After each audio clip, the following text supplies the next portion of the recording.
Howdy, everybody. This is Bake with IronThroneCraft.com. Today, we're going to do the November 2021 monthly attack setup. And so, like I said in the video yesterday was defense. Today is going to be attack. And what I'm going to be doing is just every month, I'm going to update on the best way to attack, the best way to defend.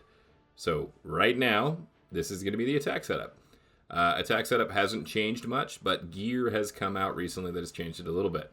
So, rule number one, you want to make sure that you have these hero setups for each type of troop. So I just popped my archer's type.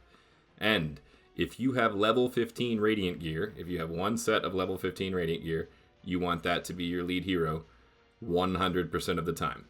If it's not level 15, you want it to be your lead hero when you're attacking, and you want your other one set up like this. So this is for archers. If you are hitting somebody that is infantry, you're going to send archers, and so here we see willful, head, and chest, and then you've got crimson, outcry, weapons, and accessories. And all you're doing is maximizing infantry debuff. So if you're short on willful items, or if you have, some higher level willful, some higher level aspirant, you want your highest level possible infantry debuffs on the head and chest, and then crimson outcry, you definitely want that. If you're short crimson outcry gear, go farm monsters, specifically during Blood Moon. You can get a whole lot of Crimson Outcry gear extremely quickly by farming monsters. For pets, Living Armor is obviously number one. Number two is going to be your satyrs. And I recommend splitting it up such that you can put those on every single hero. I like to front load, like put the level 20s on the front one, and then just put level 1s on the back ones if necessary. But you can do the math there to figure it out. So see here, I just swapped to infantry attack. And what that is going to be the same thing. It's going to be aspirant, head, and chest, and then Crimson Slaughter on the weapons. Again, if you are short on, for infantry, you're obviously going to be debuffing Cav, so you're going to use either Aspirant or Ferocious head and chest. So here's the Cav setup. It's the exact same thing. It's going to be Radiant on the main hero, Ferocious head and chest on the secondaries, with Crimson Agility, weapons, and accessories. If you need more defense debuff, you swap in Radiant accessories. Those have a lot more defense debuff than Crimson does. Also, if you look at the accessory, the engraving gives the enemy archer HP debuff. Engraving your accessory to your filler heroes is incredibly important. So if you are filling rallies, and just going for maximum debuff, if you don't have a level 15 Radiant, you don't want to use Radiant on your first hero. You want to use all four with the Outcry mix. So let's get into the Titan. Let's assume that you're the one that's soloing or you're the one that's setting the rally.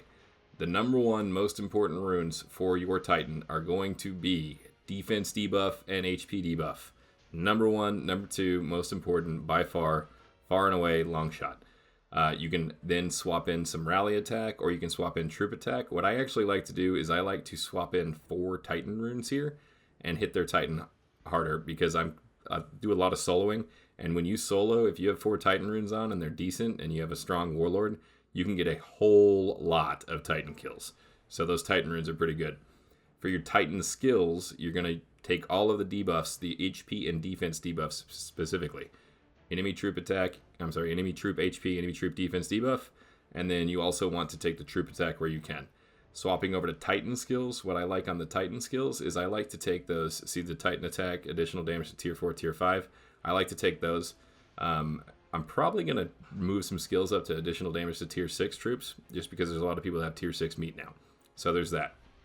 But for the most part, you just want to make sure you're getting the additional damage to troops, and then also you want to take the additional crit damage, because it's pretty good.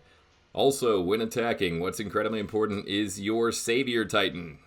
This is a pretty vanilla Savior level 70 Titan setup right here. All it is HP debuff, defense debuff, troop HP, troop defense, and troop attack. You see, I went in, I swapped a rally attack rune on there as well. So these ones will get your troops to do the most damage possible. Obviously, you want to upgrade those some more, but additional Savior Moonstones like that, replacing the troop HP and the troop defense, they're not going to do that much extra damage for you. So what I'm running is that setup right there, which is defense debuff, HP debuff. Those are by far your 2 most important Moonstones on both your Warlord and your Savior, as you can see right there. I've got both of them with the setups there. You can add in rally attack and troop attack as well if you want to. On the Warlord, like I said, I like to add Titan damage just for those random people that I hit that absolutely explode, and I get 500 million Titan kills, and that's a lot of fun. And so it's worth using the runes because the other ones don't actually add that much damage for me. Now, additionally, your world skills on your heroes, your attack heroes, you need to, number one, you want to make sure that you got the troop houses done as much as you can, and number two, the world skills should be set to deployable troop size. Don't set them to the type attack or anything else like that. You want deployable troop size. That causes so much more damage. If you have a very, very large march, you do additional damage like exponentially more whenever you have a much larger march. So, quick rundown. Titans, defense debuff and HP debuff. Those are number 1 and number 2 stats on your Titan skills as well. Add some Titan attack runes if you'd like.